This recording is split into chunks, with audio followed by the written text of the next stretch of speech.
Hello friends, I hope आप अच्छे होंगे। और लास्ट लेक्चर में हमने एम्बेडेड सिस्टम के टाइप्स के बारे में पढ़ा था कि वो कितने टाइप्स की होती है और उनका मीनिंग क्या होता है। आज के लेक्चर में हम उसका आर्किटेक्चर के बारे में पढ़ेंगे, कितनी उसकी टाइप्स कितनी कितनी होती है और कौन से क्या क्या होते हैं। तो चलिए शुरू करते हैं। तो जो हमारे इक्विपमेंट्स होते हैं, इलेक्ट्रॉनिक इक्विपमेंट्स या एम्बेडेड डिवाइसेस होते हैं, वो मेनली उसके अंदर दो चीज़ें होती हैं। फर्स्ट,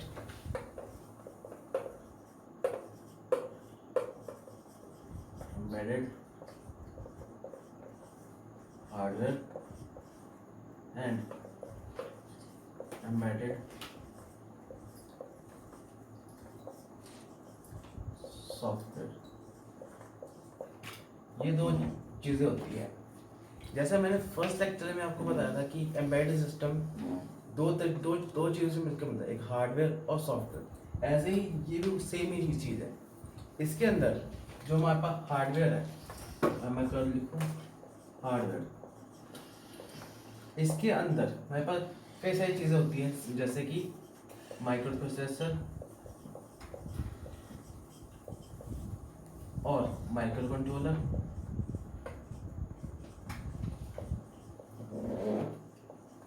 एक इसकी बस, एक हमारे पास आईओ पोर्ट्स, एक हमारे पास इसका मेमोरी, एक हमारे पास peripheral devices.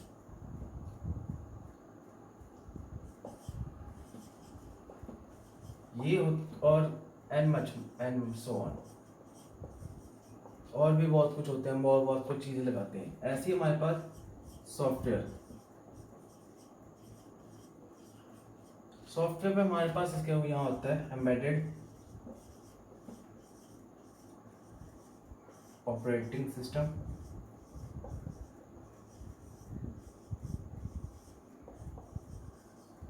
And it's applications.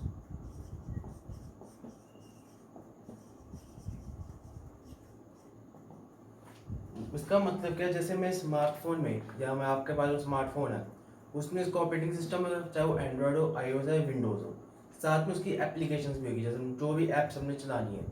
तो ये तो था कि एक सिस्टम में हमारे पास क्या होता है, एक एम्बेडेड डिवाइस में क्या क्या होता है। अब हम चलते हैं आगे थोड़ा सा कि अब इसकी टाइप्स क्या होती है। ये मैं इरेज कर रहा हूँ।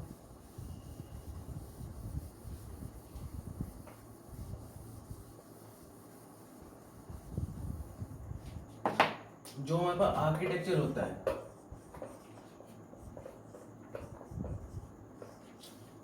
वो तो कई सारे टाइप्स है, इसके तो बहुत सारे टाइप्स है, लेकिन जो आज हम जो पढ़ेंगे वो सिर्फ दो टाइप्स के पढ़ेंगे। फर्स्ट है हार्वर्ड आर्किटेक्चर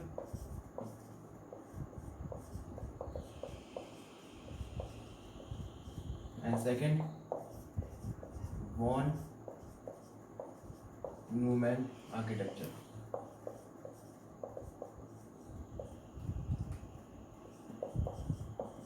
आज हम सिर्फ दो ही पढ़ेंगे, बाकी हम जो रहेंगे इसके आगे, और जैसे रिस्क हो गया, सिस्क हो गया, आर्म हो गया, वो हम नेक्स्ट लेक्चर में देखेंगे। मतलब ये आज पार्ट 1 हम कर रहे हैं।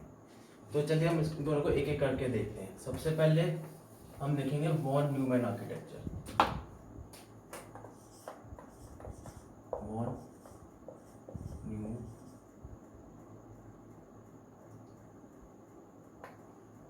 एक सेकेंड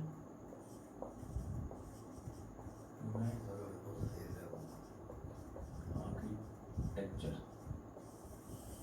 हम इसके बारे में पढ़ेंगे। सबसे पहले तो एक डायग्राम बनाते हैं, अब आपको उसी से समझ आ जाएगा।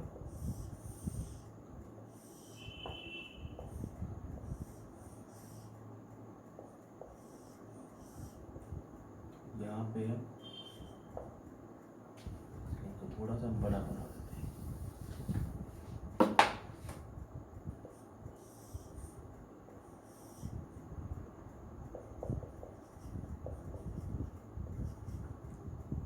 इंस्ट्रक्शन रजिस्टर, कंट्रोलर, ये तो होगा एक बॉक्स में। साथ में हम ये इसकी डेटा को जाएगी, ये हमारे पास आएगा डेटा कंट्रोल, और ये हमारे पास आ गया CPU, ये हमारे पास CPU आ गया। यहाँ आएगा हमारे पास इनपुट, यहाँ आएगा हमारे पास आउटपुट, सॉरी आउटपुट। इसी तरह हमारे पास यहाँ पे एक दूसरा है, ये हमारी बस होगी, मतलब एक ही डायरेक्शन में इसकी जाएगी। यहाँ पे हमारे पास आ गया इंस्ट्रक्शन, यानी इंस्ट्रक्शन शॉर्ट में लिख रहा हूँ 1 0 1 2 ऐसे कई सारे। उसके बाद हमारे पास आता है डेटा, ऐसे डेटा 0 1 2 ऐसे। तो ये होता है वॉन न्यूमैन आर्किटेक्चर का ब्लॉक डायग्राम। इसको सबसे पहले, जैसे कि नाम से हम देख रहे हैं, जॉन वॉन न्यूमैन ने ही इसको सजेस्ट किया था। इसको हम एक और नाम से जानते हैं, प्रिंसटन आर्किटेक्चर, इसके नाम से भी हम इसको जानते हैं। इसका एक फीचर ये था कि जो इसका सॉफ्टवेयर है और जो उसका डाटा है वो मेन मेमोरी के साथ कनेक्टेड थे, यानी सॉफ्टवेयर एंड डाटा ये दोनों मेन मेमोरी के साथ ही इसका लिंक था, मतलब सेम यूज करते थे, कोई अलग अलग नहीं थी।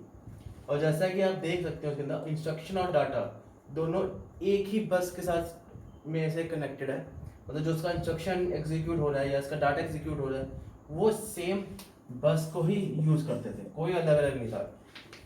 इससे कंसेप्ट निकल के आया जिसका नाम था, मैं यहाँ लिख देता हूँ, वॉन न्यूमैन बॉटलनेक। अब इसका क्या मतलब है, जैसे कि आपने कोई भी बॉटल ले लो, चाहे कांच की, ग्लास की ले लो, चाहे प्लास्टिक की ले लो, उसमें एक ही उसका नेक है, मतलब जो चीज़ चाहे उसमें डालनी है या निकालनी हो एक ही जगह से निकलेगी। यहीं पे इसका सेम था कि इंस्ट्रक्शन जो एग्जीक्यूट होगी उसके लिए भी सेम बस, डाटा क्या एग्जीक्यूट होनी है वो उसके लिए भी सेम बस, चाहे इधर से इधर जानी चाहे इधर से इधर जानी है, तो एक ही रास्ता था। अगर सपोज हमारे पास दोनों इकट्ठे जाना है तो प्रॉब्लम होगी, इसलिए इसको सॉल्व करने के लिए हमने दो मेथड लिए। मैं ये यूज कर सकता हूँ। दो मेथड हमारे पास निकल के आए, एक तो कैच और दूसरा ब्रांच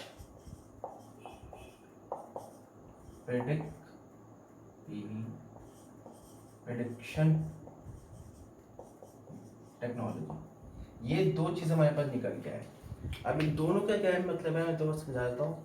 कैच मेमोरी से ही हमें समझ आ रहा है कि जो भी हमारे पास डाटा है उसको हमने टेम्परेरी स्टोरेज में रख दिया है कि चलो हम जब सपोज मेरे पास इंस्ट्रक्शन है और डाटा दोनों एग्जीक्यूट होनी है, इंस्ट्रक्शन को मैंने पहले सेव कर दिया और मैंने डाटा को एग्जीक्यूट कर दिया, बाद में इंस्ट्रक्शंस एग्जीक्यूट होगी। मतलब जैसे हमारे पास कहते हैं ना स्टैक मेमोरी, है बिल्कुल ऐसी काम करती है, ये टेम्परेरी स्टोरेज है एक तरह से। ब्रांच प्रेडिक्शन टेक्नोलॉजी में क्या डेफिनेशन है कि सपोज ये डिजिटल सर्किट है कि जो भी हम ये पहले गेस करेगा कि कौन सा ब्रांच यूज हो रहा है। जैसे कि मैंने एक कोई ब्रांच हमारे पास इंस्ट्रक्शन थी कौन सा ब्रांच पहले यूज हो रहा है, पाइपलाइन जो हमने पढ़ी है, आपने पढ़ी है कि माइक्रो कंट्रोलर्स में जो भी इंस्ट्रक्शन है पाइपलाइन के थ्रू एग्जीक्यूट होती है, मतलब रीड फैच वगैरह सब कुछ ये उसमें यूज होता है, बहुत इफेक्टिव वे है। तो ये तो थी हमारे पास वॉन न्यूमैन आर्किटेक्चर। नेक्स्ट जो हम इसके बाद पढ़ेंगे वो हार्वर्ड आर्किटेक्चर। मैं यहीं पे जो चेंजेस ही कर दूंगा आपके, बाकी इरेज कर देते हैं।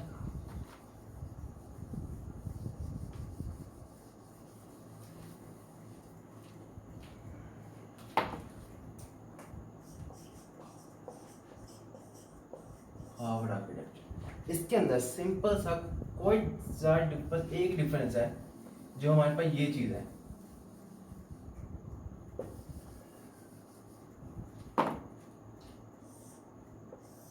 हमारे पास जो इंस्ट्रक्शंस है और डाटा है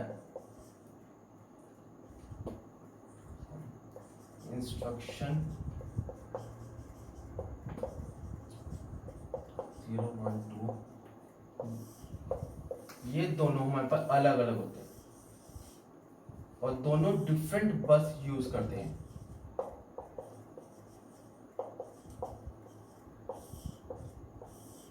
मतलब किसी को दो डिफरेंट बस से एक फायदा तो ये मिल गया, किसी को कोई एक दूसरे से परवाह नहीं है कि कोई बिजनेस ऑफ द बिजनेस, इससे इसको कोई वो नहीं है, इससे इसको कोई मतलब कोई चिढ़ नहीं है, आपस में कोई लेना देना नहीं है, ये अपने रास्ते वो अपने रास्ते, और ये कोई आपस में कनेक्ट भी नहीं है, कोई कनेक्शन नहीं है।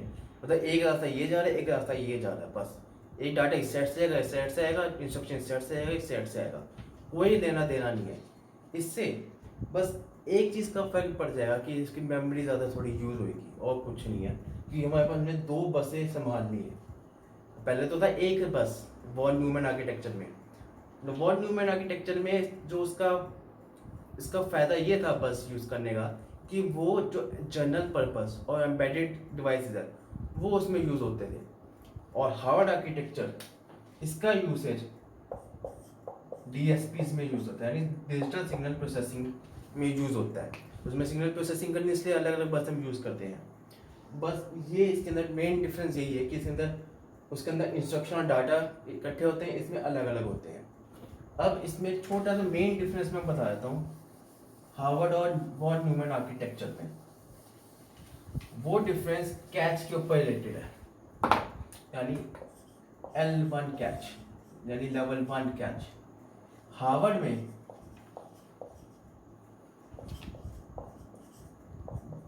इंस्ट्रक्शन कैच और डाटा कैच में डिवाइडेड होता है। ये L1 कैच इंस्ट्रक्शन कैच और डाटा कैच में डिवाइड हो जाता है। और वॉन न्यूमैन में, मैं वॉन लिख रहा हूँ, ये सिंगल कैच होती है क्योंकि वहाँ पे सिंगल बस का ही हम यूज़ कर रहे हैं। ठीक है, अब एक चीज़ और है, जो भी इंस्ट्रक्शंस हम परफॉर्म करते हैं प्रोसेसर में या कंट्रोलर में, वो मेन मेमोरी में ना जाकर कैच में स्टोर हो जाती है। बात क्योंकि कैच में हम उसको डाटा को रिट्रीव करना ईजी हो जाता है, चाहे सिंगल बस हो चाहे डबल बस हो। कई बार ट्रैफिक हो जाता है, कई बार ज़्यादा इंस्ट्रक्शन एग्जीक्यूट करनी पड़ जाती है, तो इसलिए जो मेमोरी हमारे पास रीड करनी है या राइट करनी है, रीड या राइट, वो डायरेक्ट मेमोरी मेन मेमोरी से ना कनेक्ट होके वो सीधा कैच में कनेक्ट हो जाती है, कैच मेमोरी के साथ,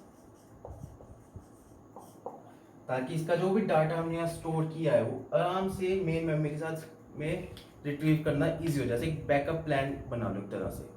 तो ये तो थी आज हमने दो चीज़ें पढ़ी, हार्वर्ड आर्किटेक्चर और वॉन न्यूमैन आर्किटेक्चर, इसके बारे में पढ़ा क्या क्या होता है, थोड़े बहुत डिफरेंस देखे।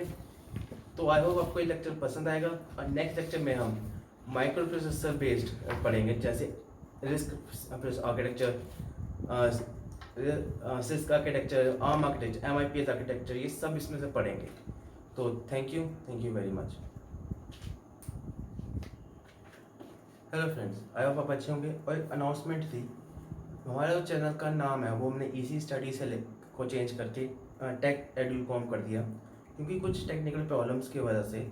तो कोई इसमें कोई चक्कर नहीं है, कोई पंगा नहीं है, आपको सेम मेरे लेक्चर्स इसी पे मिलेंगे, बस हमने चैनल का नाम चेंज किया है। तो प्लीज़ सब्सक्राइब कीजिए इसी चैनल को। तो थैंक यू वेरी मच।